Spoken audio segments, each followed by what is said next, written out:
When you're lost in the darkness, look for the light. Welcome back, everyone, to this week's episode of the ClickerCast, your weekly show where myself, Chris, alongside my fellow clicker, Richie, welcome back. Hello, everyone. Join me and you, the wonderful community, live every Tuesday right here on youtube.com/Helix Plows Games. Do we plow games, Richie? Or do we play games? We did play Farming Simulator as part of our first ever live stream, so we can plow games. That's right, we can plow games, but more importantly, we play games here at Helix Plays Games. It's been a long day for me, everybody, so apologies as we get into the show. Thank you, of course, for joining us. If you haven't done so already, do click like, subscribe, and that bell so you're kept in the loop with all the great content we do here, like our other shows, which some of you might like to check out. Or, of course, like all of our shows, they are available digitally up there in the clouds on your podcast preference of choice, so do check them out there. If you're on the move, if you're one of those wireless people out there, you're not tied to Bill or Frank's radio service, you can go out there and do what you want in the car, just like Joel and Ellie did in this week's episode, which, of course, Richie, episode 4, entitled, see what I mean? Brain's not working. I've got a fungal infection that's working its way through my skull. It's going to pop out, and by week 9, episode 9, I'll be a full-on bloater or something, maybe. Well, that's sometimes how I feel when Christmas comes around. Anyway, this title for the episode, it's a bit of a weird one because I looked around a couple of places, as I do when I do the thumbnails for the show, and it has several names. If you look at the Radio Times, it was called Please Hold My Hand. If you looked on other websites, some American sites, it says Please Hold Onto My Hand. And then when it actually streamed, now it seems to have settled on Please Hold To My Hand, which doesn't grammatically sound correct, but... Yeah, I think that's why everyone's made the mistake, because the episode title has always been Please Hold To My Hand. It's in reference to a song title. Which we'll get into when we get into the show. But, yeah. It's just, grammatically it's weird, and it sounds weird, and, apologies if is the thumbnail right or wrong for this episode? Either way, it doesn't matter. It's wrong. We're living in a post... The live stream is right. Brilliant. Well, we're living in a post-apocalyptic world, so nothing matters. No rules. People don't adhere to rules, Richie. The infected don't. The people who break into quarantine zones don't. And neither did Joel and Ellie to some degree this episode. But that's what we're here for, everyone, to break it down. So thank you very much once again for joining us. And before we get into the thick of the show and our first impressions, we also have to acknowledge that next week's episode is actually coming a little bit early. So thanks to the Super Bowl that's happening over in the United States next week, that means that this week's episode by HBO has been moved.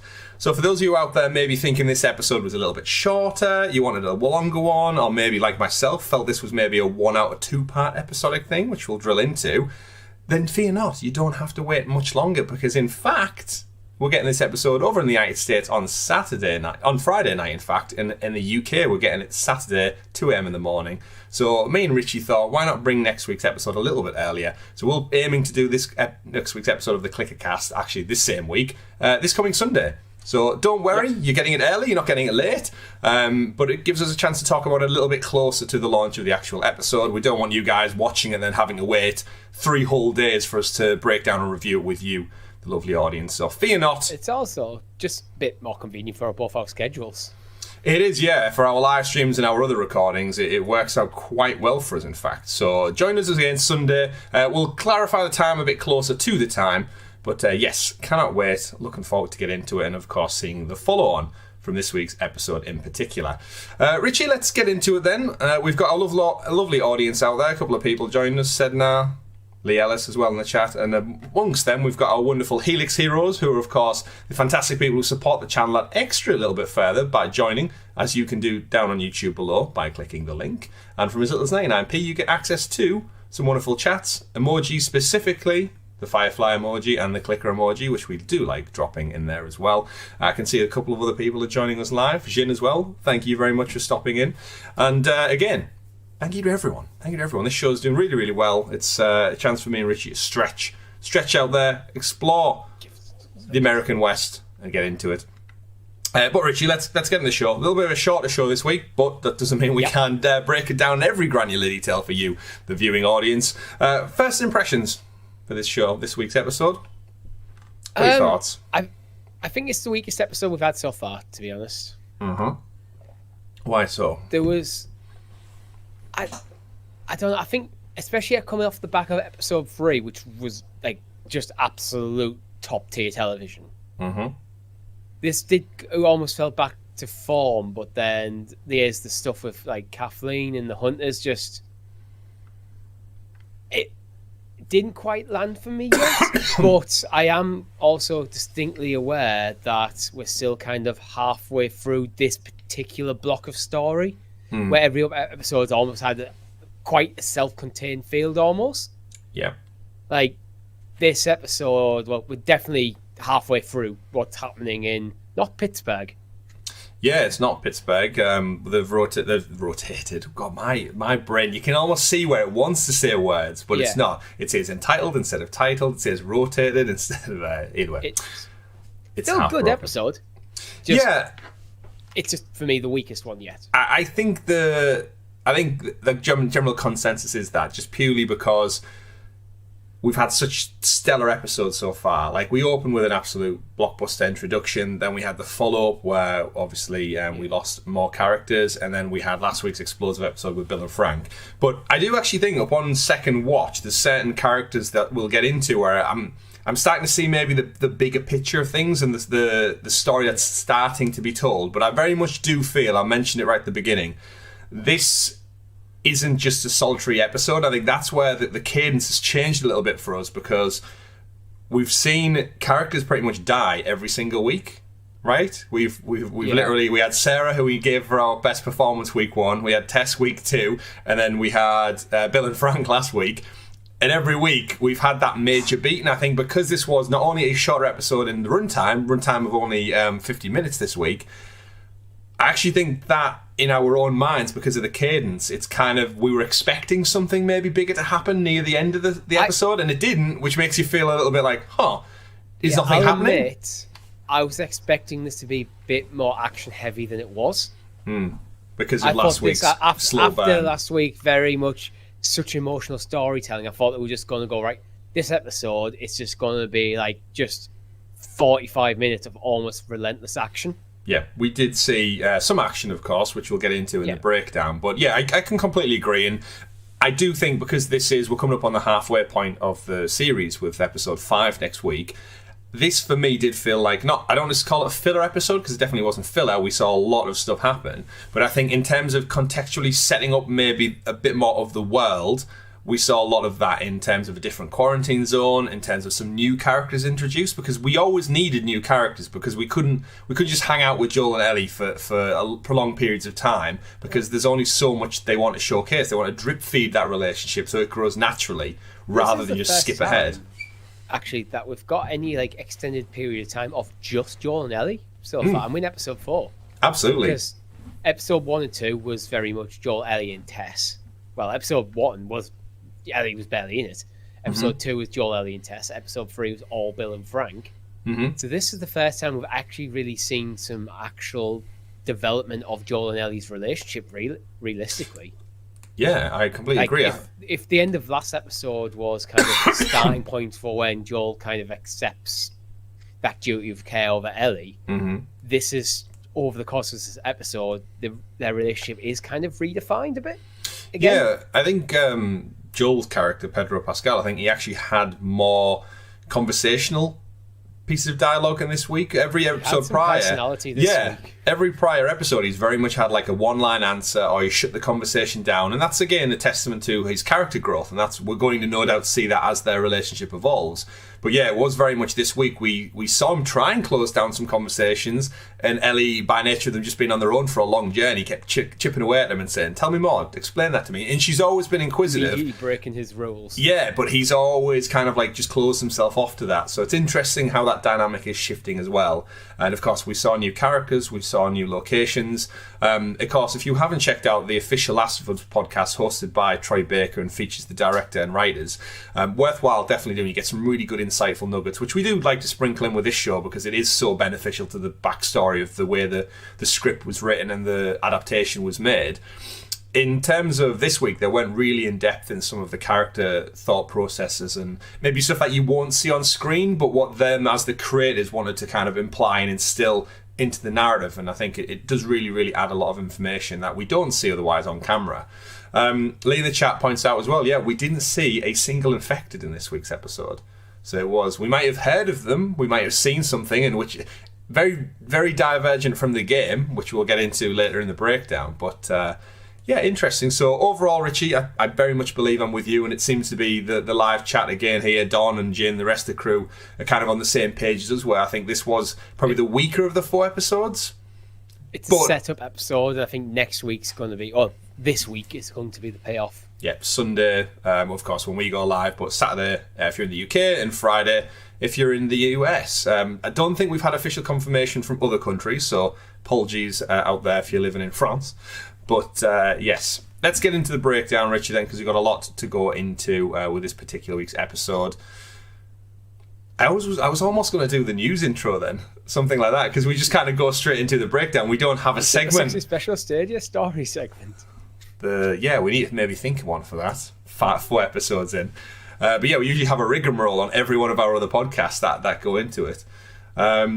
So Lee, in the chat says, I thought it was out Monday for the UK. It was confirmed. I saw it on Twitter at some point earlier on today, which is why it has been confirmed. Yeah.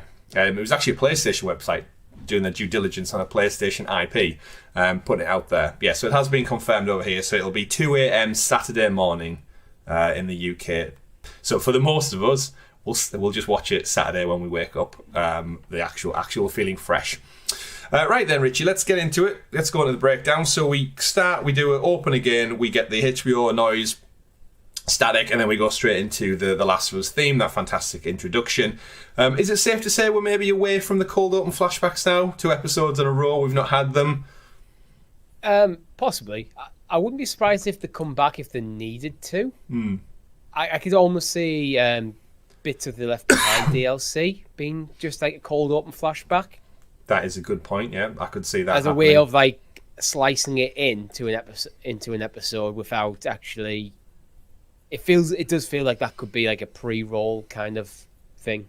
Yeah, I could say that makes sense, because of course they've used the cold opening so far to show us not pre-outbreak day, but also to give us that kind of feeling of time variation, and having that The Last of Us in like digital introduction. It's a good like kind of short mini break to kind of reset the tone for when we eventually cut back to current events. So that could be a good shout. But yeah, that's 2 weeks in a row we've not had it. We go straight into the actual show, and we open with, of course, Ellie pointing the gun at the mirror, pretending to fire it. Pew pew pew pew. We've all done it as kids with either our finger guns or little toy guns or whatever. You feel like a badass. You're checking what will I look like holding the gun, holding someone up, exactly. And she's infatuated. She's obsessed. She's clearly like got what she's want. I mean, she has been pestering Joel for probably days, weeks at this point.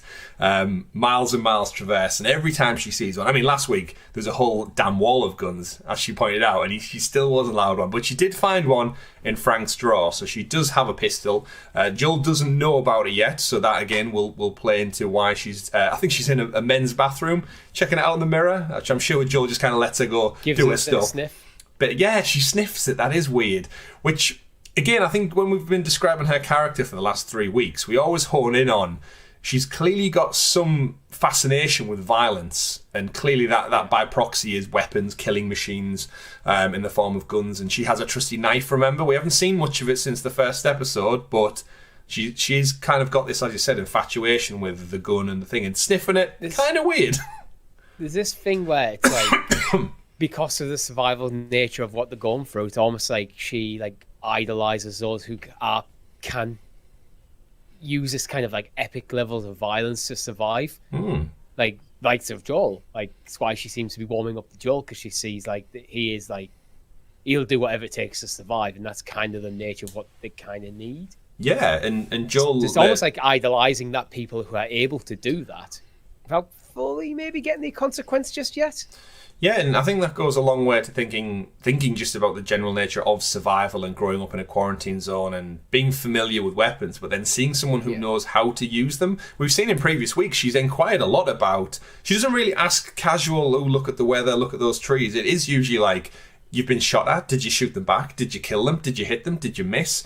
It's a lot of her inquiries are actually around violence and have you killed someone before? Have you done that before? Even later in this episode, she asks Joel, like, have you done this before? Have you done stuff to innocent people? So she's probing at, like, not only personal, but she's probing at questioning lines that befit violence, and she's clearly got some intrigue about that nature of things. Absolutely, but we have to remember she is still a 14-year-old girl. She's probably like when she's being with Fedra at the Fedra military school, fantasizing what it would be like to actually go out and fight infected.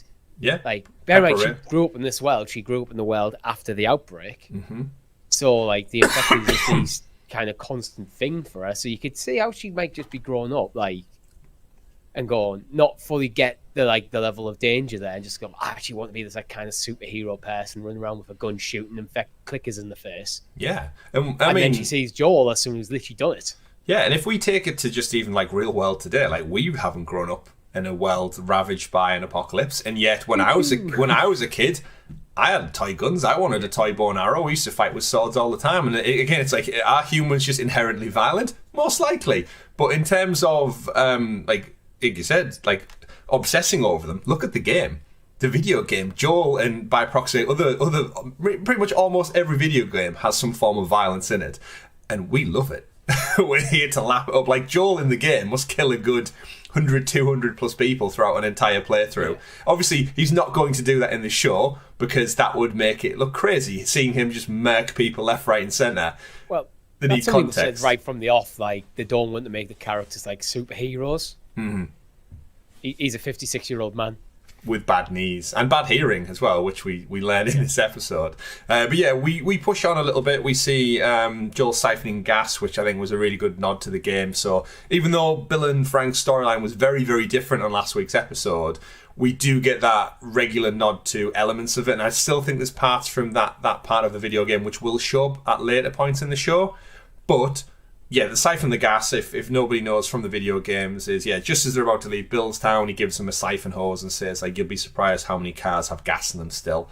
And one of the interesting thing was, I thought was really interesting, is what you wouldn't consider in a post-apocalyptic world, Richie, is that the fuel degraded over time. Like the oil in the petrol or gas, I guess, naturally separated, and it's a lesser inferior. You know when you go to the tank and you get your premium fuel, which you refuse to pay for as an everyday person struggling to pay by. You always go for the normal unleaded, right? Very few people get the premium unleaded. Yeah. That kind of thing. But I would never even consider, like 20 years later, yeah, the gas in those tanks might just be shitty quality, so they have to get it more regular because it's burning in the engine differently. Well, the car's been probably sat there for over a decade and like rusted and stuff, and like corrosion's got into it, all sorts. Once there's a hole in the tank, there's all sorts of crap just gets in. It's just not good fuel anymore. Like, yeah, it might have been when it went in, but it's not anymore. Yeah, these cars haven't seen an MOT in over 20 decades, and I know some people out there like to hold off on their MOT, but imagine waiting this long. 20 decades? 20 years, 2 decades. Yeah. So that was interesting. I loved the part where Ellie again shows curiosity and says, how does it work? And he goes, oh, it's a siphon, gravity, and he kind of just gets lost in his own world. She's like, you don't know what the fuck you're talking about, dude. And he's like, yeah, I kind of don't, but that again, I know it works. Yeah, shut up, kid. I know it works, and it's again, it's going to lend. We'll see a lot of it in this episode that their dynamic is shifting. He's willing to be a bit more playful with it. She's willing to call him out on his shit, which she does anyway, but it doesn't seem it's not as sharp, and she's not as kind of direct with it. It is a playful call out of it, which I think is them warming up to each other a little bit, which we want to see. Ellie then, Richie, gets that pun book out, which I'm so glad it made it into the show. The director and Neil Druckmann talk about it in the official podcast, and basically saying you can miss this in the video game. Like if you could play through the whole game and miss the joke book, because she only gets it out in certain areas of the game when you've cleared an area, you've killed all the enemies, and you're kind of just loitering around exploring, and Ellie will just get a joke book out and just start throwing puns at Joel left, right, and centre. And some of them are quality, some of them are dad jokes, some of them are bad. But I'm so glad that they brought it into the show in a brilliant way. I mean, puns. That's puns by nature, right? And I just love how they brought it in, because it shows that Ellie's still a kid. Like, yeah. And this is the one thing. Shout out to like Craig Mazin, the director.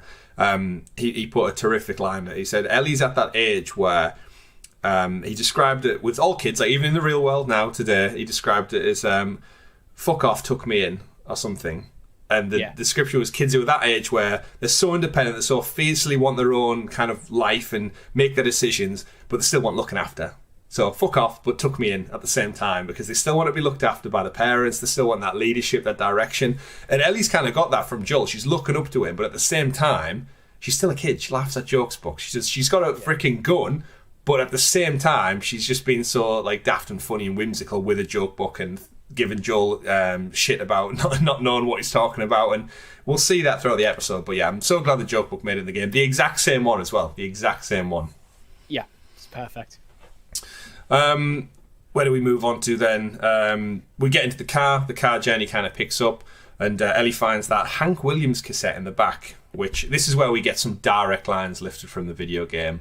The cassette, so I was going to say CD there, the cassette was before his time, still a good one though, put it in. Now, interesting enough, my first thought was this is the song from the game, but it's not. Yeah. It's the same artist, it's still Hank Williams, but it's a different song.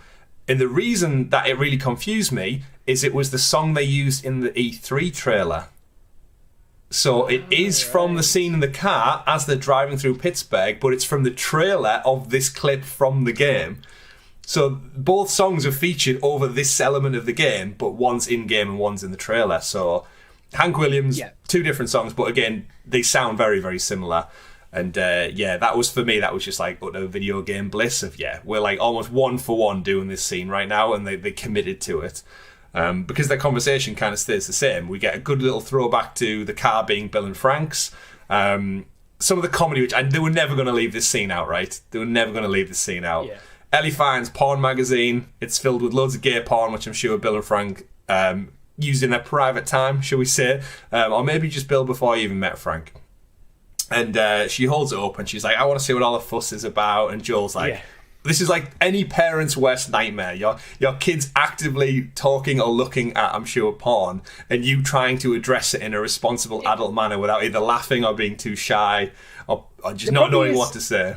A genuine curiosity from Ellie here, because we know she's a lesbian, but not in the show. Porn mag is like not in the show. Not in the show, but it's they're not gonna. I doubt they're gonna rewrite that part of her character. Oh, absolutely not. So it's like, how do you even walk around with that thing? Yeah, like, how the hell do you walk? Yeah, that is. Yeah, and she's totally just winding Joel up. She knows what she's doing. Like, again, this is a very smart young girl. Pages stuck together. That's just horrible, isn't it, to even think about? But hits him on the back, just fucking with you, dude. And then because again, I watch this with my wife every week, and as soon as she put the car window down, I said out loud, "Bye-bye, dude." And then she used the line straight away. You see the magazine float past on the side of the road. And interestingly enough, in the game, that's when you drive past the Pittsburgh sign. So it kind of promotes where they're heading to. Don't get that in the show. And that's Richie, because we ain't in Kansas anymore. In fact, no, we are in Kansas. We're not in Pittsburgh. So the director said they changed location because the location didn't really matter.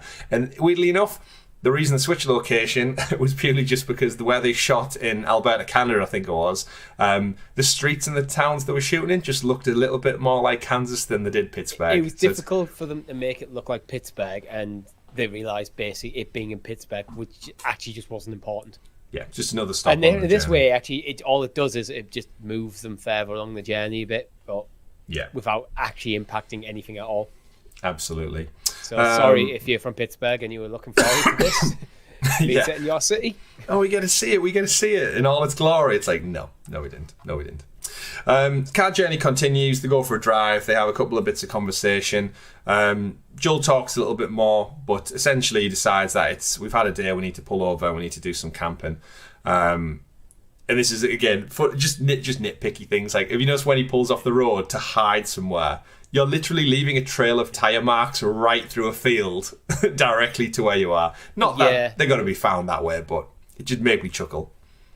It's better than nothing. Bear in mind, their car is pretty pristine compared to a lot of the others on the road, so they couldn't do the whole I pretended to abandon the car thing. So that would stand out a mile away. It would a little bit, absolutely. They pull off the road.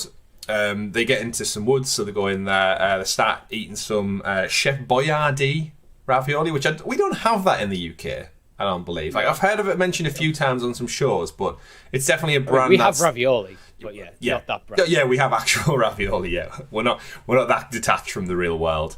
By the way, this girl needs to like slow down and chew. They are in an apocalyptic. for her standards, but like surely she's grew up in a QZ zone where food must surely still be limited. We know rations in the QZ zone exist. That's what I wonder. Is like if it's something with the federal schooling or like where it's just like you get what you get, and if you don't eat it, someone else will just take it off you. So it's just get it down you as soon as you can, sort of thing. Yeah, like everyone fights for it. Yeah, maybe. But it was interesting. Like she wolfed it down so fast. It was just wow. Like breathe. She just inhaled it. It was clearly a definite choice, which I think it may come back later. It did make me kind of want ravioli, though. I'll be honest. I very rarely have ravioli, but did make me think, might order that next time I'm out at an Italian restaurant. Throughout that conversation, they talk about just settling down for the night, starting a fire, and Joel again tries to start educating Ellie a little bit on the wider world outside of a QZ zone. Remember, every week we've seen her kind of learn something new about the infected, or what's going on in the world, or just people in general, and Joel points out, like, yeah, it's not infected we've got to worry about out here all the time. And of course they're not even in the episode, so yeah, we clearly have to watch out for other people starting a fire. Makes sense. Yeah, it's the infected aren't smart enough to understand what smoke is and go towards it, and also because in the middle of nowhere, there's going to be no infected around. Yeah, that fungal network hasn't quite stretched out to the woods just yet. They settle down for the night, and we get at the point where I absolutely laughed at this bit as well when Ellie says, like, Joel, I've got can I ask you a serious question? I'm like, oh, what's she going to ask? And she tells another joke. But even better, Joel knows the punchline for the joke, because he was a dad and he would know loads of shitty bad dad jokes. So I actually feel like if they left me with this one, I feel like I've heard this joke plenty of times before. So that punchline would have got to me. But yeah, it was nice to see him, and they kind of had that little sweet bonding moment where, even though like she's clearly scared about people now, Joel's on edge because he's probably not slept for however many hours and he's been driving all day. And he just has like that kind of like little look on his face where it's like, yeah, that was funny. But time for sleep now, and of course Ellie's a bit nervous about the whole thing. Yeah, that kind of look on his face where he finds it quite funny, but he's not willing to show that he found it funny yet. Yeah, he's not willing to break that cold, like, fatherly figure yet. But yeah, Joel reassures her, and then of course he's almost like scares himself in a way, because then he ends up staying up for chunks of the night as well with his rifle on duty in the middle of the forest, which, geez, he must be tired at this point. Driving all day and then staying up on night watch as well. Obviously, they don't take shifts. During this kind of scene where he's laying down, I noticed that every time he lays down, he's always facing away from Ellie. And we kind of actually learn about why later in the episode. But I thought this was one of them things where he's trying to be a bit colder than he actually is. Yeah. So he doesn't get attached a bit. Well, she's just cargo because they get back. Yeah. In the car, but wake up the next morning, coffee's on the boil, and Ellie does not like the smell of coffee. She crawls over it to a little Metapod beanbag, sleeping bag, not a beanbag, and she just basically says, it smells like shit. I don't like coffee, so I'm kind of in Ellie's camp with this one. Richie, you do enjoy a good coffee. Yes, I do. Joel says, obviously what Frank had in storage wasn't that great, but you got to imagine in this kind of world like that. Like Joel loves coffee. We know that from the games. Yeah, in the games, he's one of the things. Anytime you come across a coffee machine, he's kind of like, oh, I miss coffee. Damn coffee. And you can imagine it'd be the same for Joel in this world. But so if he gets his hands on coffee, it's like, oh yeah. Yeah, absolutely. I mean, we say that like it's a unique thing. Millions of people love coffee all around the world. It's not like a trait unique to this man in the Midwest.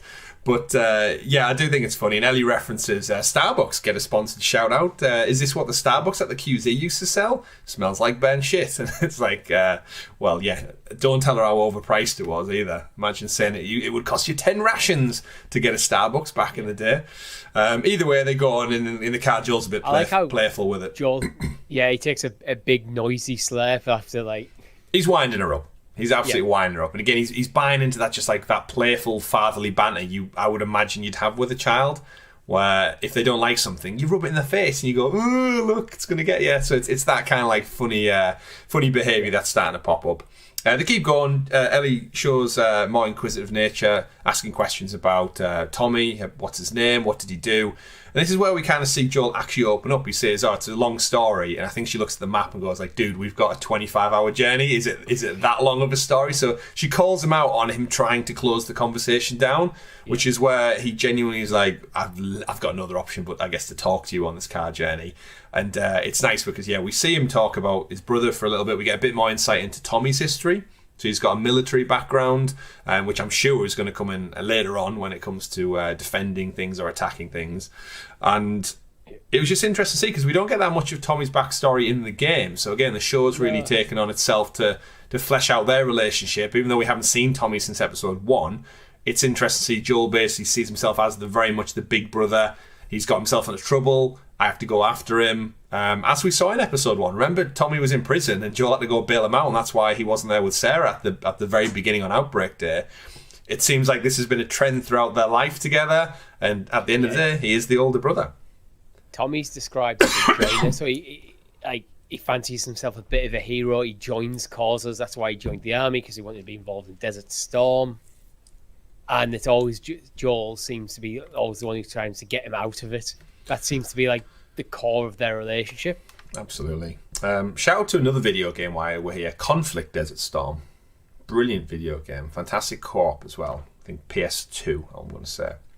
But yeah, and then this is where they have that conversation, which we all saw in the trailers back in the day, where it's he talks about family and he refers to Ellie as cargo again, and he says, like, look, I'm doing this for Tess because she was like family to me. It was a promise. You are cargo. And I think after that kind of exchange and how close they've maybe been becoming over the last few days and the few nights together in the campsite and in the long car journeys, I think that's Joel again just reminding himself, you are still cargo. I cannot get attached to this young girl. I do not want to open up that wound of having a daughter and being a father again. He's fighting it so much. We also it's been can't a kind help of it. a theme of Joel's where he just seems to be a natural dad throughout the show, but he keeps trying to close himself off from that. Yeah, like, I'm not that anymore. Like, and Ellie's really breaking him down. It's like, yeah. And if you've, again, no one wants to experience what he did with Sarah, but you can imagine, like, you spent 20 years clearly doing bad things and surviving, as he says, but you just not any only chance the guilt of that situation. You've then got 20 years of being a horrible fucker, basically, on top of it. Builds on top of you. And we keep going back to it, but remember, he's just lost Bill and Frank. He's just lost Tess. All within the space of a week. He's not got his comfort. His brothers, we don't know where his brother's at yet. He's been tasked with this girl, and his world has literally been flipped upside down. So it's crazy, but it's interesting to see how he keeps that distance still. The car journey continues. We arrive at Kansas City. We see that it's quite a funny match cut. And again, it's just one of these little playful things between Joel and Ellie. He's like, you got up really early. Yeah, like, you must be tired. And she's like, I'm not tired. Then it just match cuts to like out. Yeah, she is flat out cold. Yeah, that is a good one. And that's in the game as well. So it's again straight 1-for-1 comedy beat there. They get there, been driving for again many more hours. So Joel is certainly putting in the miles. I would hate, Richie, to think how often they would have to actually stop for petrol. Like, on a long journey, I get fearful of finding my next petrol station in my car. Imagine doing it when there's no guarantee. You must be stopping to siphon fuel out of like every damn vehicle you find. Car, you fill every single container from every single car you could find. Absolutely. You just wouldn't take any chances. Not at all. And then again, there's no guarantee. You could find 10 cars and they could all be empty themselves. So yeah, it must be so like that risk fear that you have. They come across Kansas City though. They come across the roadblock, which again we know happens in the video game, and as they're basically being funneled down a different pathway, a different route, we know what's happening. We know what's coming almost, and the music beats start to pick up, and you can almost hear the music getting more sinister as they're getting funneled in more, almost like claustrophobia. You get it where the buildings are starting to encroach on them, the lighting over the cars getting darker. The tones of the music are picking up. Joel's starting to seem a bit stressed on his face as they're getting more to the city centre. Ellie's saying, "It's my second fucking day in a car, man." She's like getting annoyed and stuff, and you could almost feel the tension from all angles building to the point we know what's happening next, and that is Ellie shouts across. She notices the quarantine zone. Doors are wide open. this is not a locked, safe quarantine zone anymore.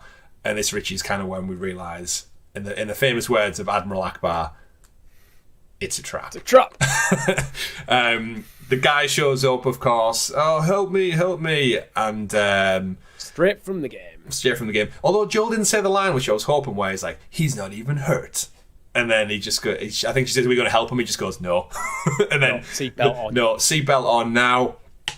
Plows the car forward. There's I think a brick comes down from the ceiling. There's gunshots at them. They go over a spike strip and then inevitably crash into the side of a store, which is... It all happens almost... The only thing they didn't use, Richie, is the bus. In the video game, they use a bus very effectively down with a ramp to basically ram you off the road. And after playing the game so many times, the reason they use that bus is because it blocks off the exit path for that whole area of the video game. So if you try and get back out and escape that area, which should just be a big open road, the bus basically just blocks you into a gunfight with about 8 of them. Clever way in a game to like close an area off. It is really creative. But yeah, so we get to that point. There isn't quite the same amount of people who attack you in the video game, but we do have that panic moment of Joel's like quickly again, parental, are you okay? Are you hurt? No, get out the car. They kind of shuffle down and a shootout ensues, and Joel immediately is straight on thinking about saving Ellie, and he's like, just crawl, run, get through that hole, you won't be shot, don't worry. And again, really does a good job, I think, reinforcing like what the plan is. So he's clearly been in shootouts before, and he's not as maybe phased or panicked as a normal person would be. He knows what to do. He knows how to instruct. He knows he's got his rifle out. He's loading that ready to go. He doesn't seem as phased, even though he's just been through a horrific car accident. Immediately has to protect a young girl and shoot back and defend himself all at the same time. Of course, in the video game, we'd be wrapping bandages, throwing bricks, throwing bottles, pistol, using all of our ammo. Doesn't have that option in real life, or in the game's version of real life, I take it. See, this is an opportunity where I think they could have brought a brick into play. Because he shoots one behind the car, and he kind of sneaks around to shoot another. Yeah. It's like, that's where I wanted to see him throw a brick or bottle to distract it and like maybe like stab him from behind or something. It must be so hard as the creators of the show to not bring as much in, because one of the things I was hoping to see in this moment was when they crash the car in the video game, before he has a chance to explain to Ellie, like, is everything okay, you hurt? Someone actually grabs him straight out of the driver's side door and smashes his head through a shop. It's almost like a fridge, right? He smashes his head through the glass, and Joel comes within inches of having his neck severed by a shard of glass sticking out from the fridge door, and he fights the guy off and absolutely guts the guy on the shard of glass. And I don't know whether that's maybe... I was going to say too violent for the show, but HBO did Game of Thrones, and that did not hold back on the violence. I think it's probably just, again, going into that... Joel's a bit more grounded. He's not this, like, I can take on an army on my own kind of guy. Mm-hmm. But yeah, I think as well, going back to the brick things, like, if you think about it, if you're in a gunfight with someone and suddenly a brick got chucked apart over somewhere, would you look to where the brick lands or look to where the brick would have came from? Well, as a human, I understand trajectory and momentum and everything, so I know what's happening there. So maybe in the game, you throw a brick, the enemy walks and goes, oh, there's a brick here, that wasn't there. And like, in real life, that wouldn't happen. So I wonder if that's why maybe staying away from that mechanic. Yeah, common sensibilities. I do think we'll see it with a clicker at some point. It's more of a stealth moment or clicker, we might see it. But yes, either way, Ellie crawls through a little hole. Joel returns from fire. He takes one of them out. Does he take one of them out or two of them out? It doesn't matter. He kills. He takes one out from range, then he sneaks behind and shoots another one as he comes into the store. Yeah, and then he thinks he's done, but unfortunately he's not, because he's not got good hearing. Guy sneaks up on him. They have a little tussle on the floor. Ellie's, of course, hidden in a little hidey hole now, just kind of trying not to be too overwhelmed by it all. And he is kind of like, it's not going well for Joel. He's struggling. He's on the floor. He's essentially being choked out by this guy. He's been beaten. Practically. Ellie climbs back through a hole. She's got the gun out of her bag. Bang. She just shoots the guy attacking Joel in the back. Looks horrified when she does it, actually. Like, Ellie does. Look on her face is like, whoa, like. I think it was that Ellie. Yeah. She's going to have to. So she's fantasized about it in the mirror right at the beginning of the episode. But then the reality is, like, how many people would say they do it, but then when the time came, it might be like, oh shit, I'm about to shoot another human being, which we don't know her history yet with injuring or shooting people. So.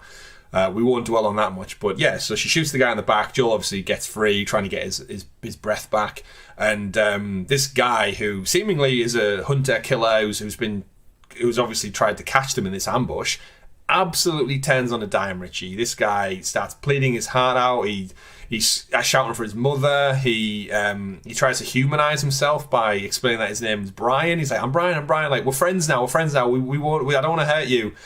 We can trade. Yeah, and he does the ultimate pivot of like, I am no longer in charge of this scenario, and I'm literally begging for my life. Is what he's doing. I've just tried to kill this guy. Now being shot in the back. Mm-hmm. Like, if I don't convince these people to let me go, I'm done. Yeah, and I thought it was a really interesting character trait that Ellie didn't get drawn into it. I feel like when he said, I'm Brian, as a naive young child, you might be encouraged to say, my name's Ellie, and then you've got that, it's when they say... dichotomy of Ellie, where she has that kind of, like, potency for violence, but then she's also a 14-year-old girl. Like, she goes back to immediately after she pulls the trigger, she falls back into the 14-year-old girl, staring at this person she's just shot. He's begging for life. That must be traumatizing. Yeah, and Joel's It'd almost be easier if the guy died in one shot. Yeah. The fact that he survived and he's in tears and he's begging for his life. That must almost be harder. And this is what the show director, it's whenever I reference these, it's Craig Mazin, the director, and Neil Druckmann talking about it. They want, like, again, the video game does so well, especially in part 2 of the video game, kind of humanizing the villains. They're not just NPCs, they're not just murderers, they're killers. They all have their own reasons and backstory. And as soon as he says, like, I'm Brian, it's almost, when people bring dogs home, stray dogs, and they say, don't name it, don't give it a name, because you'll get attached to it. It's almost the same thing of, as soon as they say, my name's Brian, like, and he starts to call out for his mom, you're suddenly thinking, this guy's got, obviously, he's a real person, he's got a name, he's not just NPC murderer number 3. He has he's crying out for his mum, which and he's a young lad. He's not like a hardened rough guy. Like, he's not in his 50s like Joel, who's seen seen shit. Early 20s, maybe. So just a few years older than Ellie, and yes, he's clearly doing some bad shit, but he might not. He's probably never killed anyone. Like, he might not have done. Joel's probably the first person he tried to kill. So we get that thing where we're obviously on Joel and Ellie's side in this, but we don't know his backstory. And we kind of get a little bit of a glimpse into that when we get to the wider group in a short time. But Joel tells Ellie, get back in the hall. And as she's behind there... Takes the gun off her. Yeah, takes the gun off her. And we hear the kind of Brian basically, he knows his moments are numbered. And no gunshot. Joel seemingly stabs him through the chest. We don't know if he used Brian's knife, because he did try and just fob his knife off as like a piece of gift. Knife. It's a good knife. He's like, I don't care. And Joel knows what he needs to do. I think it's implied that, if it is a good knife, Joel's just got this knife. I think it is implied that Joel uses Brian's knife, but I don't think it's relevant unless this is like Brian's knife will come back into it or something. But Joel not having a knife on him would be weird. It wouldn't make that much sense. Yeah. It's he has just lost his backpack. He has, he doesn't have a backpack. He's also left loads of stuff in Frank's car, which is mentioned in a short while. But interesting again, use the knife, so saving bullets. Because again, like, why would you use another bullet and draw more attention to obviously the big car crash through the shop window, and then obviously they sneak off. Which is kind of crazy that Joel's put an end to it, but it makes sense, right? Because if he didn't kill him, that means if someone find him and he might be injured, but Brian could have just went that way. They went that way. It's a young girl with a middle-aged man. He's got a beard. He's wearing a green jacket. She's got a red t-shirt on, and then it's not worth the risk in these scenarios. You've just been as ambushed. You see Joel and Ellie sneak out the back. You actually hear someone shout, "They've killed Brian!" Not Brian, no. We've got body over here. It's like, oh dear. It's a very video gamey thing, like you do here in like the games, like the shout when they find the corpses of the comrades. Yeah, and again, it humanised them. It's not just NPCs; it's actual people. As much as Louise says, he's taken NPC's backstory and never taken it seriously since Austin Powers. Absolutely, yeah. It's Will Ferrell, isn't it, in the Austin Powers bit, the random guy who's been sent to kill him. But yeah, we then pivot away from Joel and Ellie for a little bit as they go into hiding, and we meet some new characters to the video game. We meet Kathleen. In an interrogation prison, or an old interrogation prison, which is Fedra. Kathleen, played by Melanie Linsky, who I only know her from 2.5 Men, of all things. When I saw her face in the trailer, I thought, okay, making the jump from comedy to drama again. I didn't click Did you not that. click on that? Click it on that. No, as soon as you said 2.5 Men, it's just like, oh my god, yeah. It's Rose, yeah, from many, many episodes of 2.5 Men back in the day. Yeah, she makes an appearance interrogating this former doctor. We don't know anything about these characters. They're all new. They're not involved in the game at all. So, again, the great thing with this show and this adaptation is that we get to see different characters and elements moving away from Joel and Ellie. We don't spend the whole time with them. So, she's with a bunch of people who essentially overthrew Fedra in the quarantine zone, which that's what has me most intrigued, Richie, is that this group of people we meet now, I'm guessing the way they act and the way they behave, they overthrew this quarantine zone very recently. Like, I don't think this is like many, many years later. I think this is a recent thing. And this doctor clearly was a Fedra doctor who dealt with these people weeks, not even maybe months ago. There's a weird thing with her leadership. It still feels a bit shaky as her as a leader, which makes me think it's like, was she in charge? Was she so pivotal for them overthrowing that she just by default took the leadership position? Where overthrowing an organisation and then running a new one and not the same thing. So like this group could be the equivalent of the Fireflies in Boston, but in this quarantine zone. And so she talks to the guy who she's threatening, the doctor, about her brother's death, and she talks about him being beaten to death. And I maybe feel like her brother was possibly the leader of this rebellion group. And as you said, naturally being his sister, she's then stepped into that role, and everyone looks at her as being his second in command potentially. But yeah, she doesn't kind of hold her own a little bit. I don't know. I don't think it's the acting, because initially, after the end of this episode, I thought she was one of the weakest characters. I didn't buy her. I didn't believe that she would be like this cold. I know she's not at this moment, but the cold-hearted killer she apparently is by the end of the episode. But when she's issuing like rules and instructions, she didn't give me the sense that she really had conviction for what she was doing. Yeah, I got that as well. That's why I wonder if it's like she's not new to this. She is new to this. She's new to being in that leadership position. But when she's like overthrowing Fedra, probably the raw emotion, especially if what's happened to her brother seemingly just beaten to death in a Fedra cell, maybe that's what kind of carried her. She was able to have... She's clearly capable of extreme violence. So maybe it's just like when she's talking to people, she doesn't have that natural kind of charisma you get from a leader. Yeah. Yet.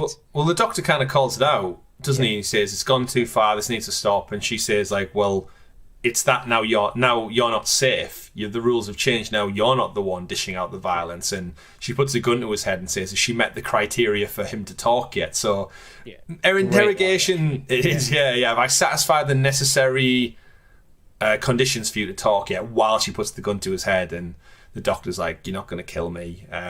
There's a horn outside. She goes out, and she's the remains of Bri, our good boy Bri, who died trying to kill Joel. We're also introduced to Perry, who I'm very intrigued to see more of. So Perry is played by Jeffrey Pierce, and he's the guy who voiced Tommy in the video game. So anyone out there with some keen... I mean, you don't even need keen ears. He literally sounds straight up like Tommy from the game. As soon as he started talking, I was like, yeah, that's Tommy. So Jeffrey Pierce playing a new character called Perry, who seemingly is... I was going to say Rose then. Kathleen's right-hand man. He seems to be the enforcer behind her leadership. And part of me thinks he might be the one who's really in charge. Just by the nature of, like, he holds his own, he's got his SWAT gear, he's clearly an ex-army vet of some kind. Like, was he a Fedra agent? Or maybe during the rebellion, what just happened, he might have switched allegiances? I think he seems too much of a soldier, almost, to be in charge. It seems like he's still quite happy to follow orders and not take that leadership yet. Yeah. That may change next episode. Like, is he the puppeteer behind Kathleen? Or is for some reason... I don't think he doesn't seem to be the kind for me to be a puppeteer. He's a soldier. He understands the situation. He's probably a good second in command. Mm-hmm. He's used to following the orders and used to that hierarchy. And she's in charge. He does as he says. But he's in a position where he's probably a bit more open at calling her out.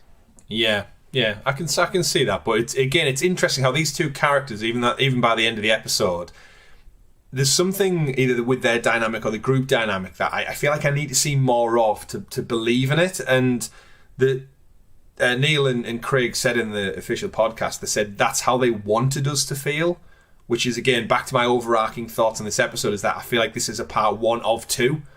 And what we'll see in next week's episode, or later on this week as it airs early, we'll really see that relationship solidify into why they are how they are. And when we see the bodies brought in and we see Brian is dead, obviously, and there's another, the person Joel shot is kind of on his way out, that's when she really, really turns and she says, this is the doing of Henry. This is Henry's fault. So she brings Henry into this, and then she makes that decision. Do you need a doctor? Would a doctor benefit us right now? No. She marches straight back to that cell, pops the guy in the head without a second thought. She's done. It's quite interesting because Perry thinks it's just outsiders. She just immediately assumes that like Henry's called for backup. Which, again, getting into the kind of the characters, nothing. She makes that assumption on nothing. And this is where I'm kind of building a backstory in my own head of Quarantine Zone was there. Henry was part of their group. At some point, Henry, even though we've not met Henry yet, of course, those who played the video games know who Henry is. We've not met him in the show yet. I think they're going to cross over some stories. And in the video game, Henry and Sam, who we'll meet at the end of the episode, they are part of just a small group who just happen to pass by the city. And they get caught up in all of this kind of craziness that's going on. In the show, I feel like Henry was part of Kathleen's group.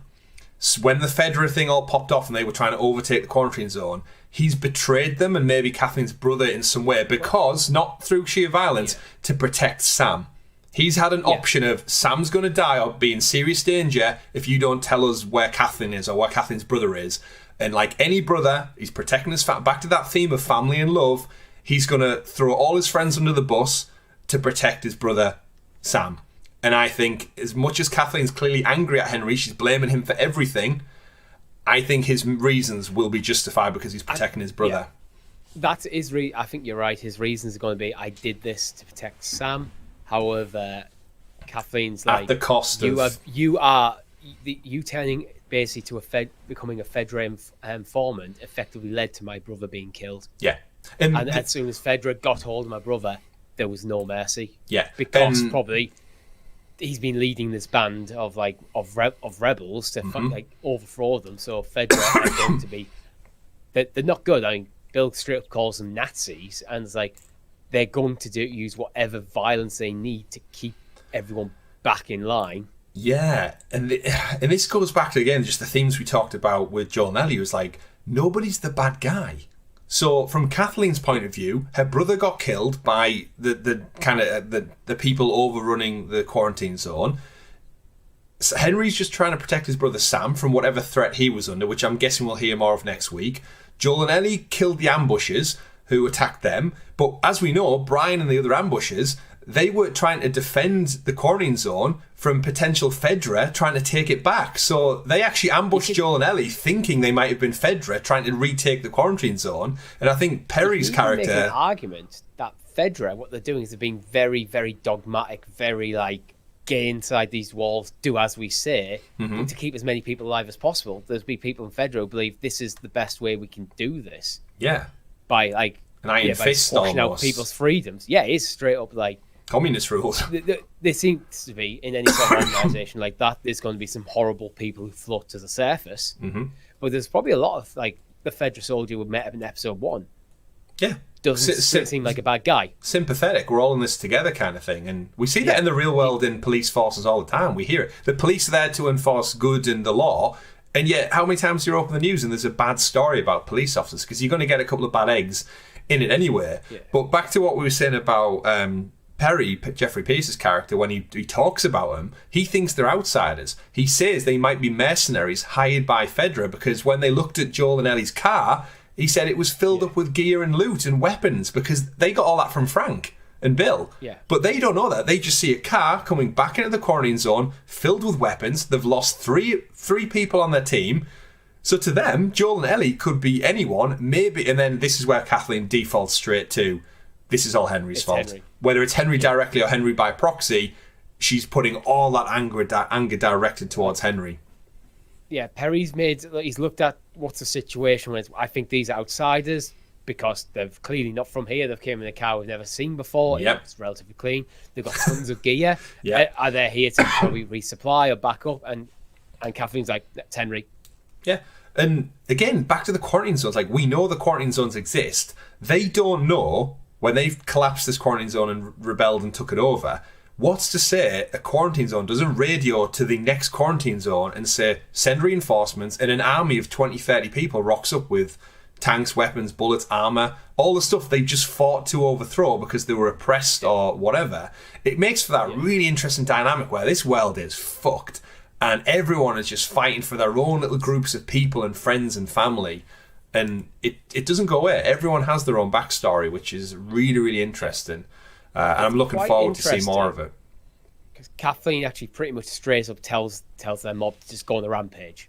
Round up everyone who's on my list and just straight up kill them. Not even like bring them back for questioning, just execute. Yeah. And this is where she's on the deep end. Then it's very much they're getting in Fedra. They've got Fedra equipment on. They're getting Fedra vehicles. They're using actual like tactics like battering rams and stuff to break down doors. They've basically just become Fedra again. History repeats itself, right? That's what like, we tend to know. The way she's like, the way they're operating, the way she's like leading is basically exactly like Fedra was. Yeah. Is this what her brother would have wanted, Richie? Is this what her brother died for? We'll find out on next week's show. We might. Perry takes Kathleen over to an attic space where we essentially see where Sam and Henry have been kind of hiding. He's found some evidence to suggest he knows where they are. We go up, we see loads of empty cans of food, we see drawings all over the wall. And again, for those who don't know, Sam is a child. He's a lot younger. I think he's a lot younger than Ellie, actually. Even in the game, I think they talk about each other's age, and I think he pretends to make himself a bit older for Ellie's sake. And I think Henry actually mocks him and says, like, you're not that old yet, kid. But we see kind of, food, and we see cartoon drawings all over the place, kind of like the Superman kind of superhero stuff, capes and flying around and different scribblings. Clearly, Sam sees himself as a bit of an artist. He's got drawings all over the inside of this attic. But yeah, interesting that they're not there. Before all that, though, we do see Joel and Ellie. We cut back to them, and they're kind of hiding away in a shop covered in newspaper, peeking out through the cracks, seeing what's going on. And this is where we get a really touching moment with our two characters of essentially, they're both sat there in silence, kind of hiding from all the trucks going past. And I guess we start to see them both take stock of what the hell's just happened. This has been the first firefight they've been in. Ellie, definitely. Joel maybe hasn't seen one for a long time, and they both got out of it alive. But the difference is with Joel is he's never been through one with a 14-year-old girl stood behind him. Absolutely. And again, everything that means. Yeah, from like a parental standpoint, helping her. And I think he realised at that point, when he's apologised, I think he actually says sorry to her. He does. And it kind of breaks Ellie in a way where she's holding it all together surprisingly well. And he actually says, I'm sorry, I should have heard the guy coming. You're too young, you shouldn't have had to do that.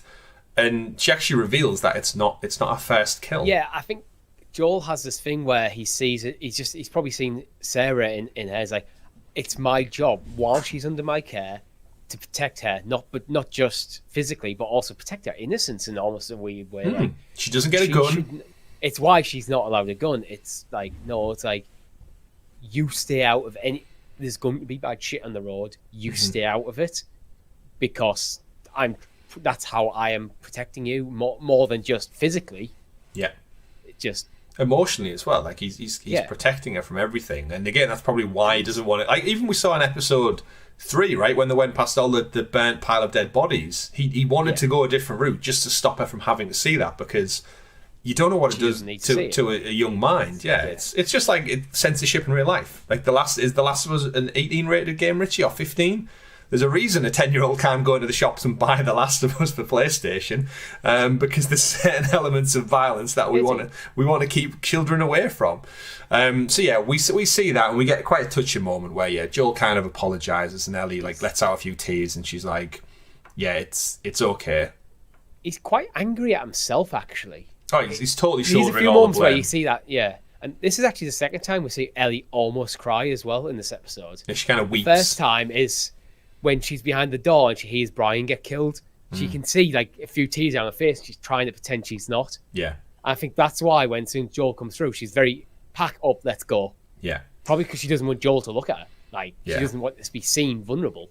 Yeah, and we get that moment where Joel kind of teaches her how to hold the gun properly, and he kind of accepts that she can hold her own, but she deserves a gun. And again, this is a big... innocence is lost already. So now he's like, well, I can't protect her innocence. So let's embrace. She's already hurt someone before this. Mm-hmm. She's better off prepared.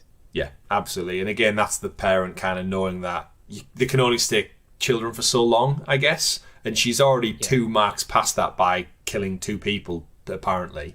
It's an interesting change in direction from the game, because of course in the video game it's the hotel sequence we actually saw back in episode 2 with Tess, and Joel ends up being in a fight, ends up being choked almost underwater in like a big puddle essentially, and Ellie picks up a gun and she kills the guy straight in the head, and she's like, holy shit, I just shot that guy.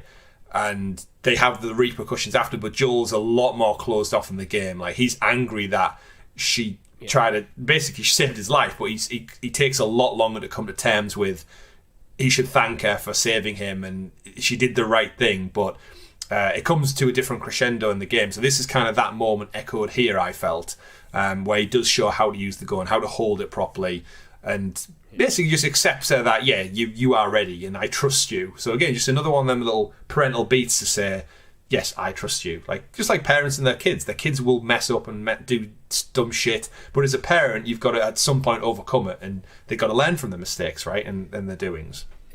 He has a kind of another little playful moment with her. It's like where after he's shown how to hold the gun, it's like wobbles it in hand and he tries to pull off it, and like she's both, like, they laugh together, don't they? Yeah, it's nice. It's a good bit of, again, emotional storytelling. So we know, Kathleen and all her people are out on the hunt. Joel says we'll go when the trucks pass by. They climb up, they go out, and then this is where they have to climb the stairs, Richie, to get kind of a vantage point, and also get away from everyone. They're running across the street, and this is where they have to climb. How many flights of stairs was it? Like 30, 50, something like that? 45 in total, but it's like as many as we can get up, basically. Yeah, so it gets climbing. So just like Ghostbusters, when they have to go right to the very top, they all just complain the whole way. I can't remember the last time I went up that many flights of stairs. I always just take a lift now in modern day society. It's this moment, like, Joel manages 33 stairs. Let's think about what he's just done. He the night before, he didn't sleep. He stayed up all night, like, in the forest with a rifle, guarding Ellie, effectively. Mm-hmm. Drove all day, was ambushed, in a car crash, killed a bunch of guys. Almost killed. Managed to escape, protected this young girl, so he's probably emotionally exhausted as well as physically, and then went, I've got to climb a bloody skyscraper. Yeah, and he's done it all powered by coffee. That's how good that shit is, ladies and gentlemen. He's had 1 cup of coffee. Yeah. He did make a pot, at least. He had a lot of coffee on there. Yeah. But yeah, man, what a day. So he's had a bad one. He also says, I'm 56, so shut up. Yeah. Like, I have bad knees. That's why we don't see him crouching that much. Like in the video game, I spend the whole game pretty much squatted and getting in my squats for the day, and in reality you wouldn't be able to do that at all. So yeah, they climb the stairs, they have a bit of a conversation, and I think it's important on this part that Ellie asks him about what just happened. She breaks it down a bit more, and she says, like, how did you know it was a trap from the injured guy before the crash? And he tells you he's been on both sides, he's seen it, and she asks him if he's killed innocent people, and he kind of gives her that look of, do you really want me to answer that? Like, do you really want me to go there? You know the answer. Right? Yeah. And let's not go there. He's been on both sides, which just isn't good at all. But again, this is where Ellie, I think, has that kind of, what she sees in Joel is that mutual respect. Like, she knows he can look after her. Like, she can clearly see, like, she's with the right guy to see her through to the end. And he's persistent. Yeah, he says it about Tommy, doesn't he? And I think this is what's going to be like the make or break thing with their relationship later on in the series, which we know will eventually probably happen. It's building those foundations of like she trusts him so much, and she will trust him so much as they go further on their adventure. And at that point, Joel is presumably is going to pass her off to Tommy or the Fireflies or whoever. How much impact are we going to feel at that point as an audience? Are we going to be like, you can't break them up? No, like they're supposed to like hang out with each other, father and daughter. Point two. And I mean, if you know the story, they need to get to that point. Exactly. So really, really interesting. He sprinkles some glass on the floor. They're settling down up there on the top of the high-rise building. They have a little interesting back and forth. Ellie calls him out saying he can't hear that well, so the glass trap might not work. It's right here. It's right here, yeah, very important.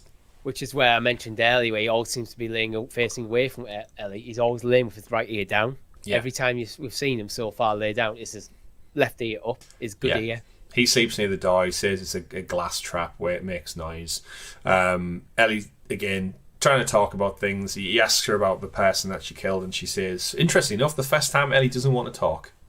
And she says, I don't want to talk about it. And Joel just accepts that, rolls over. And then again, we get a fantastic part where Ellie mentions a joke, and she says, off the top of my head, it's, did you know diarrhea was hereditary? It runs in your genes, yeah, which is direct from the game. It is one of the jokes. Yeah. I can't remember if it's in the Left Behind stuff with Riley or it's in just the main game part, but it's definitely from the game. All the puns Ellie says, because there's quite a few of them throughout the episodes, are all from the game at some point. The mermaid one I couldn't recall, but it was quite funny. Yeah. An algebra, a mermaid wears it to maths class. I tried to stay up all night, and it dawned on me. Yeah, I like them ones. They are funny. I wonder when they went through the joke book which ones they opted to keep in and ditch out. But yeah, we get the brilliant joke. And this is where Joel just like breaks. Like whether he is tired or he genuinely thought it was hilarious, you can almost see like, I'm not going to laugh at this. I'm not going to laugh at this. I'm not going to laugh at it. That's almost like just what makes it more funny. He kind of bursts. He explodes with laughter. That triggers Ellie to laugh, and we've all had that, right, with friends or family or loved ones, when something's just so funny you almost trigger each other back and forth, and when one person starts to wind down the laughing, the other one takes over and ups the tempo again, and you just end up going back and forth in stitches. We've had it before when we've like, trying to like record a podcast. You and Rob will crack me up and something, and then all I'll do is I go, right, can't pause yourself, here we go, and then I look at you and I just fall to bits again. This week, right? We did that this week on X-Pass, I think. So. Yeah. Or like, this week or last week. Serious time. It's almost like a child, again, back to Ellie. Like, when you get in trouble... I'm trying not to look at you. Yeah, this is serious. You're not supposed to laugh. Like, we've just been killed today, Neely. You've now got a gun, apparently. We're sleeping next to broken glass with people hunting us all around the city. That levity must just be, like, utter relief of, like, yeah, that was hilarious. Let's, like, get out of our system. And again, yeah, it is a good joke. It runs in your genes, does diarrhea. Joel falls asleep, this time looking at Ellie, very important. Again, he's turned to face her. Maybe not the best thing when the door's behind you. Yeah, I think it's that subconscious. He's now feeling more protective over her, so rather than having his back to her, he's more open to her, so he's now facing her. Like the kind of subtext in that. Yeah, absolutely. Although we all know when we're asleep, right? I don't know about you. I toss and turn all the time. I'm left, I'm right, I'm on my back, I'm snoring, I do whatever. Sometimes I'm face down on my arm, and then I wake up and it's dead and I can't feel it. But we all go there. Classic, all the classic shapes that you do when you sleep. But then, yeah, you hear Ellie. Joel shouts at him, wakes up. Joel's got a gun in his face. Ellie's got a gun in her face. And we're introduced to Henry and Sam. Sam actually has the little the superhero motif painted on his face as well, which is going to be probably no doubt very endearing and cute in next week's episode. And then we end with essentially Joel and Ellie being held hostage by these two people who are apparently not nice people on the run from Kathleen's crew. And we cut to the end of the episode.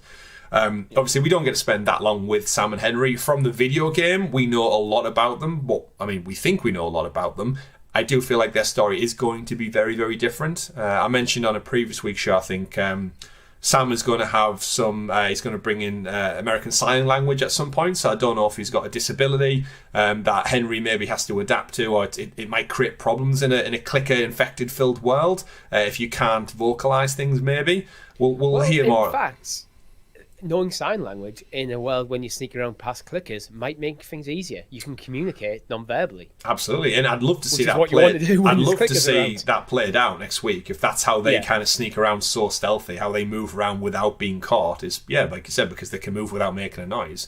But evidently, the glass trap was useless. I actually said because again, in the video game, you climb through a window on the run from the group, the bad guys, and Henry grabs Joel from behind as soon as he climbs in the window, and Ellie's about to stab him before they realise that there's another kid, and they basically become friends. And Henry explains that they're from an outside group who came into the city and they got hunted by these crazy bastards, and they basically team up to escape. And I feel like we're going to see a similar team up where Henry and Sam both want to escape the city. Joel and Ellie both want to escape the city, so that they've clearly got similar interests. But I do feel like Kathleen and Perry's relationship is going to come into it. There's going to be some dynamic that I feel like is going to involve Joel and Ellie a little bit more than we see in the games. And I guess before we wrap up all that, we've missed one quite important piece, actually. Yeah. The earthquake. Flaws. I wouldn't call it an earthquake. It's kind of like the floor of the basement in like the hideout where like Sam and I was going to say Sam and Perry, then Sam and Henry at once were staying. Well, we assume it's the same building. It could be a different building. Either way, Perry takes Kathleen to see this. They open the door in this basement and the floor's kind of pulsing. Yeah. That is kind of terrifying. It's also nothing to do with the video games, from what we're aware. Yeah. So, what do you think it is? This pulsating floor? I have a feeling that although we didn't see any infected this episode, this is the infected. They're going to break through. All hell's going to break loose next episode. And there's that scene in the trailer. Yeah, that's what I was thinking where too. You see the bloater come up and there's fire around, seemingly coming out of the hole in the floor. I think that's where the hole is.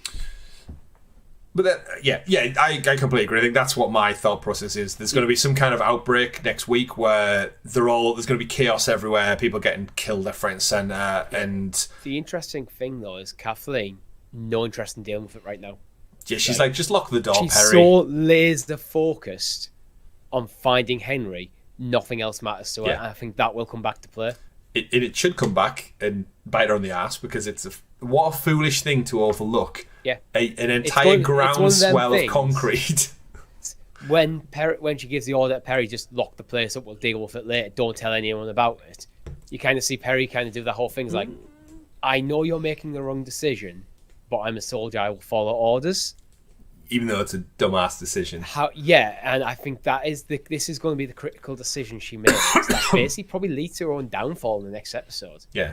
I can't imagine she's long for this world, just by the nature of the show and that. I wouldn't be surprised if like Perry just lets him go at some point, she falls in the hole. Give me your hand.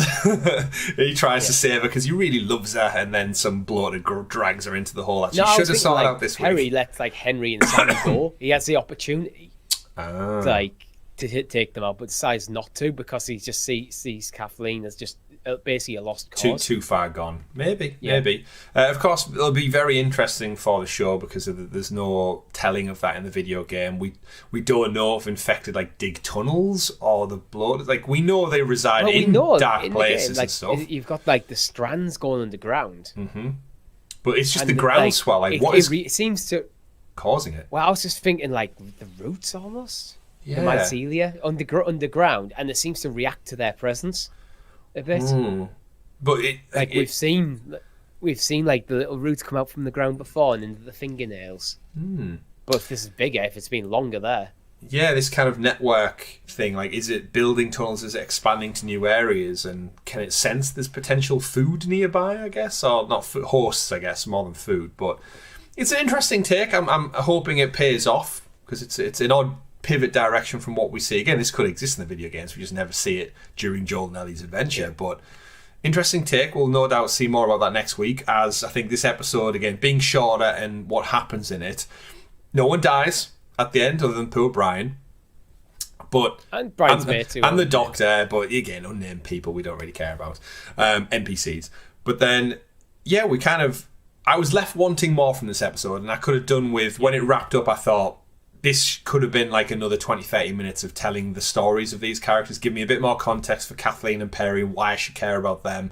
Maybe spend a bit more time with Sam and Henry. I'm sure they're going to be in the bulk of next week, but knowing who they are, I was like, we've only got a few episodes left after this, and if we need to wrap up their story and get to where we need to in the game with other characters such as David and the crescendo of Joel and Ellie's story, I'm kind of like, okay, we're running out of time now, because the rest of the series... 5 episodes left.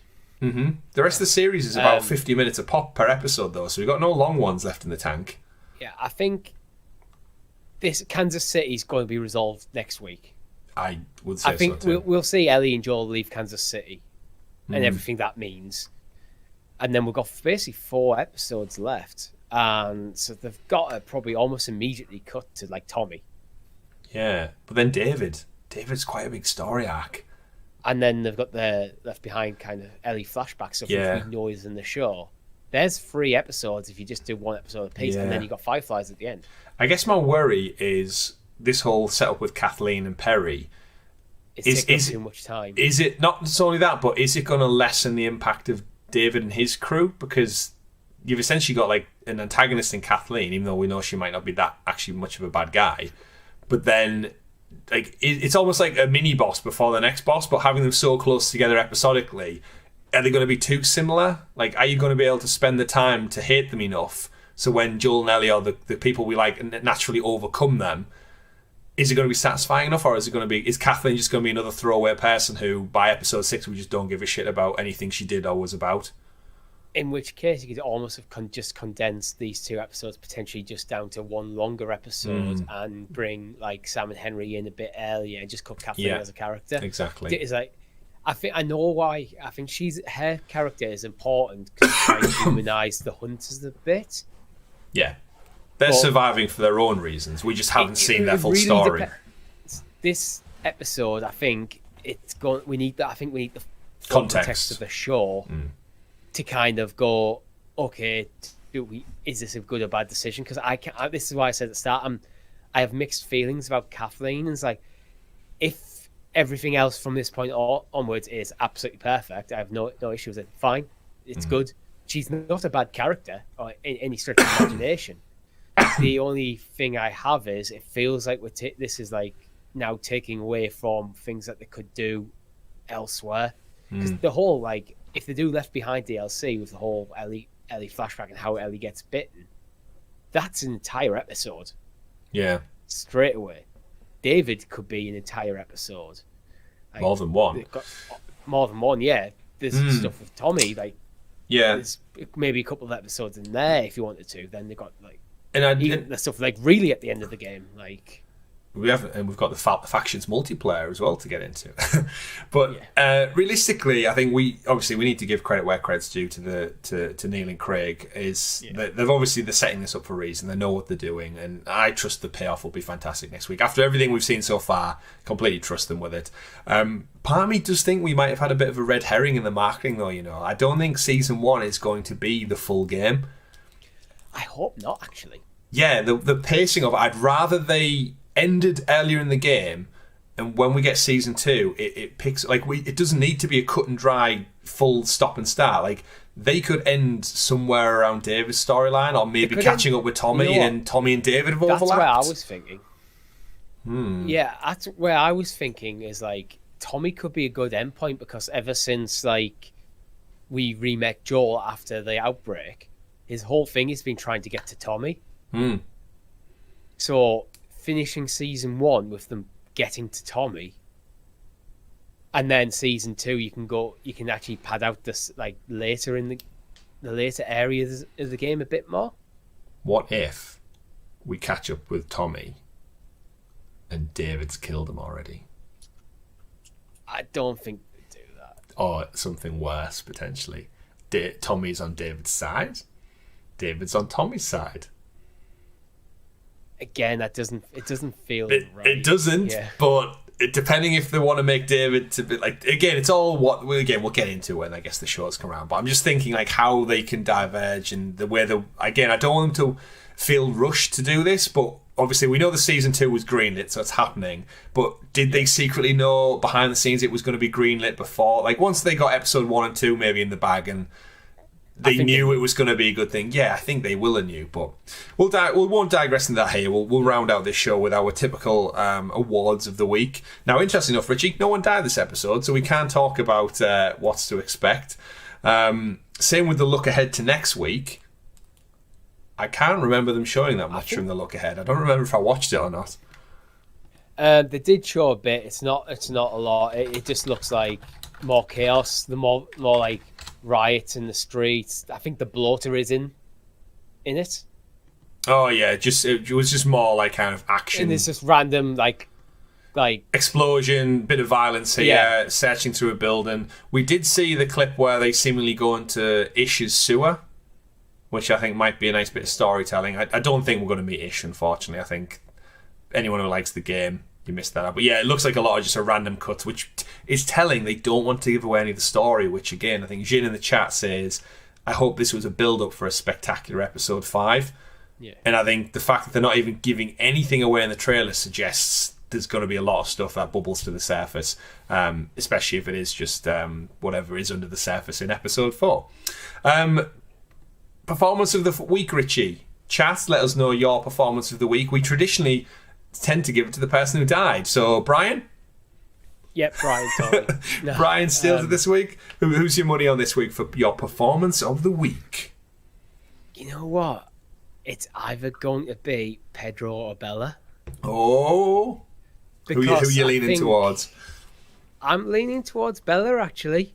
I think she showed a larger emotional range. Again, this is just, unfortunately for Pedro Pascal, playing a very closed-off character who's only just opening up at the moment. Where I think like Ellie did show a wider range of emotion, and I think Bella Ramsey absolutely nails it every time she's on screen. So it's like, it's the little details, like when like she's seeing Brian die and she's like kind of going back in tears, and all these, how she kind of sells them kind of moments, like the constant like dichotomy between like fascinated by the violence of the world they're living in, but also still being a semi-innocent 14-year-old girl. Like, it's almost at times she's playing two different characters that are in direct conflict with each other. Yeah. So I think for me it's Bella Ramsey. I think that's a great summary, and I think although Jeffrey Pierce's beard is awesome. It is, but we can't give it purely based on his beard. Otherwise, we'd have to just go back and give it to Nick Offerman every single week, just because. We did give it to Nick Offerman last week. No, every single week, just because his beard's that awesome as well.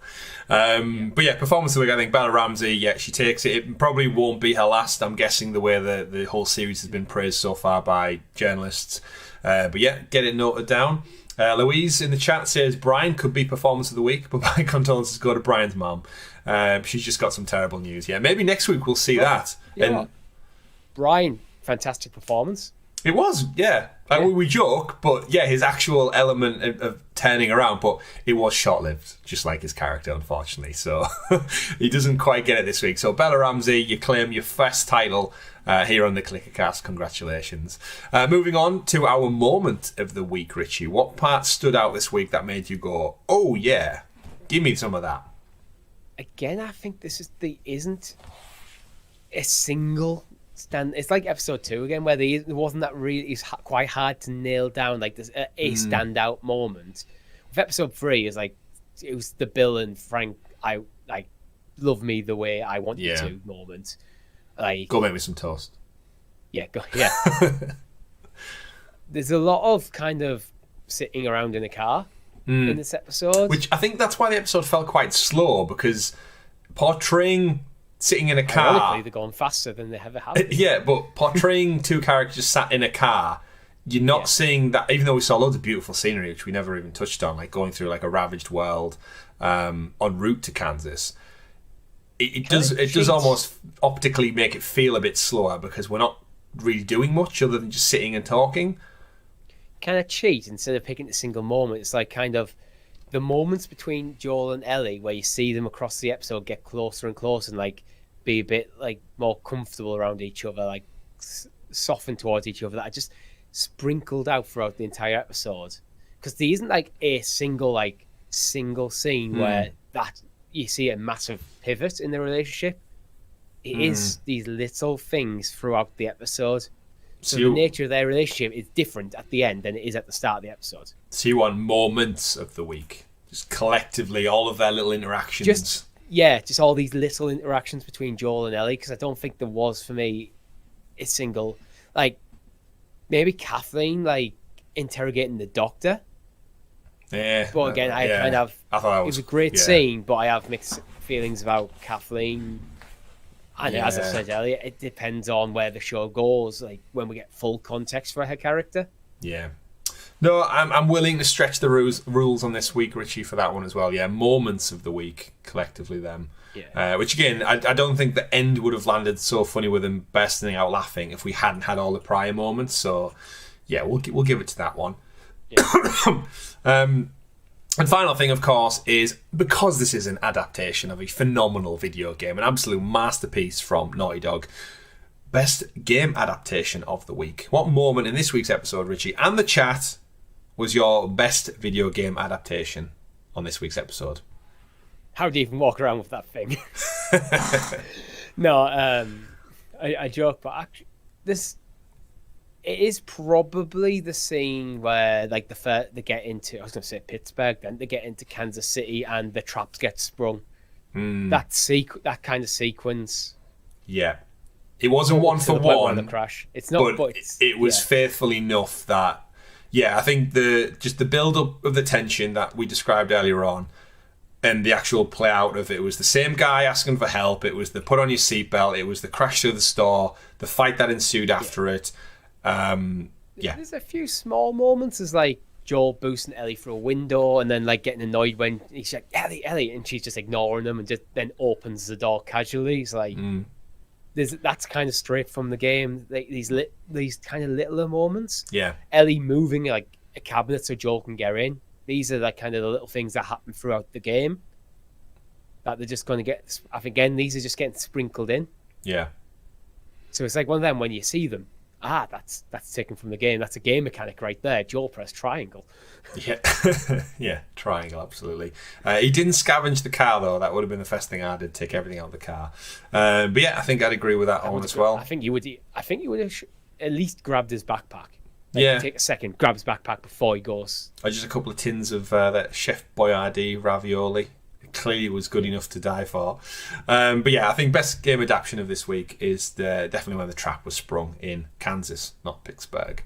And that brings us to an end then, Richie, for episode 4 of our weekly, I was going to say Lord of the Rings then for some reason, The Last of Us roundup, right here on the ClickerCast. Please hold to my hand. It's been another great week for the show, and I can't wait to see where next week goes. Again, remember everybody that this week's episode or next week's episode will be this week, just to confuse you even more, because the show is airing early. We'll cover it, of course, here on Helix Plays Games on Sunday. Time to be decided, I guess, maybe closer to the time, Richie. If you want to check it out, it's going live on Friday over in the States, Saturday over in the UK, and it'll be exciting, but at the same time that means we have to wait even longer for the following week, so it could be frustrating on the other side of things. But of course we'll be back here to round it out, and you can catch it on youtube.com/Helix Plays Games and out there on your podcast service of choice up there in the digital clouds. Don't forget to like, subscribe, click that bell, and check out all our other wonderful content here on the channel. We do have a weekly PlayStation podcast, a weekly Xbox podcast, and of course we get together with you, the community, every week to play and stream games as well, usually on a Thursday, so do join us for that at some point. And if you want to keep up with fellow like-minded gamers and video game enthusiasts in general, check out our Discord. The link is in the description below. You can join up with us, and there's a lot of great people in our Discord server, Richie. A lot of Discord heroes, Helix heroes, supporters of the channel who really, really backed us and supported us while we branch out and do something a little bit different here at Helix Plays Games. So thank you to you. Thank you for everyone who's joined us tonight live in the chat. You're all wonderful. You're all absolutely amazing, and your input is very, very valuable to the contribution to this show. So to round things out, don't forget to run along to the comments, stalker us on social media at Helix Plays Games, clicker that notification bell, blow to yourself on all of our content, and above all else, endure and survive. My name's been Chris. I've been Richie. We've been ClickerCast. See you next time. Goodbye. Bye.